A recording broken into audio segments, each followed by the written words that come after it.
बारिश पानी पानी पानी पानी पानी पानी मेरी जान। बारिश आता है पानी पानी पानी आता है।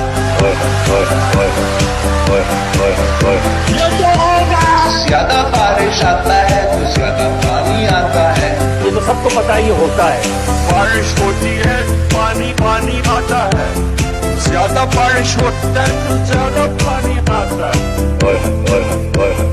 पानी पानी पानी कम पानी आएगा, कम बारिश होगी, बहुत मजा आएगा। कम बारिश होगी तो कम पानी आएगा, ज्यादा बारिश होगी तो ज्यादा पानी आएगा।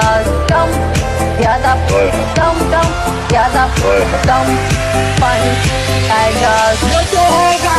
बिल्कुल ठीक है, जब ज्यादा बारिश आएगी ज्यादा पानी आएगा। बहुत मजा आएगा, बहुत मजा आएगा। लेकिन वो पानी फिर ठहर क्यों जाता है?